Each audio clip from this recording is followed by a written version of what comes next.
Okay, so the next question in our study, in our Seasons of a Woman, as we're moving forward on that, the question was, what was a time when you had experienced complacency, and what triggered you out of that?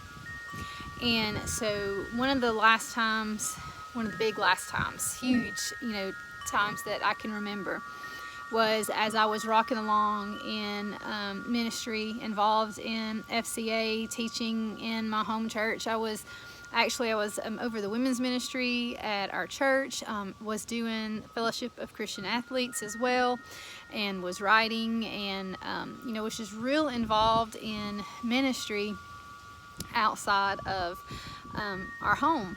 And I also homeschool our children, and just down to one right now. But I thought everything was just kind of rocking along just fine. And then we had a situation arise with one of our kids, and it just hit me about how, even though we were not doing anything particularly, sinful or ungodly or anything like that in our home, I had realized that I had become complacent in leading my own daughters and in ministering to my own family.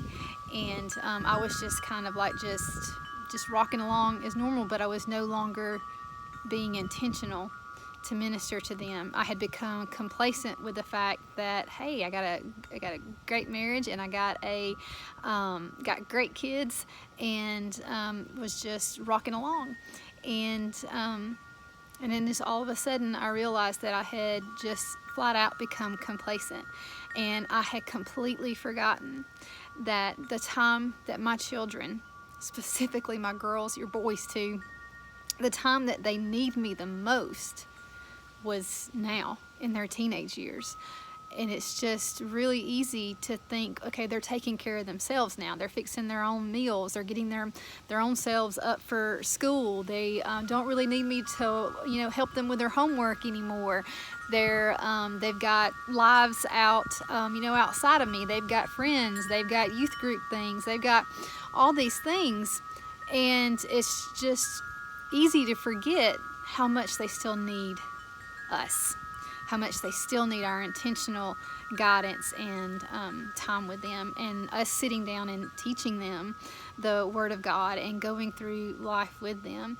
And so God just really popped me out of that and woke me up. And He still has to do that at times, because it's just so easy to get so busy in life and just to become complacent. And that's my dog barking. He's crazy. And so I don't want to be complacent in my ministry to my own family, and I don't ever want to settle for just having good kids. I want my kids to be on fire for the Lord, and I want to see them excel in what He has called them to do, and to not get distracted. And for them not to get distracted, I have to make sure that I don't either. So that is my prayer. And just through this study, I have realized that it has become another time to where I have let that complacency slip in with my youngest. I'm down to just one, and we used to every night do a bedtime devo. Every night. They did not go to sleep unless I curled up on the bed with them and we did a devotional. And I have not done that in a very long time, I'm ashamed to say. And so me and my youngest daughter are starting a Bible study for just the two of us. And so I'm trying to get back on track. So I encourage you to do the same.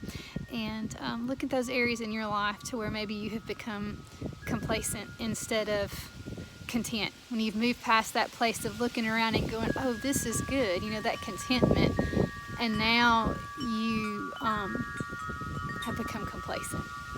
So pray that the Lord will open your eyes So what that might be, whether it be in your marriage, whether it be with your children, whether it be on your job, whether it be in your church, just pray that He'll open your eyes to that, because we don't want to miss any opportunity. The days are evil. They just flat out are, and they're short. We never know how much time we have, and we want to make the most of every opportunity. That's all I got for you today.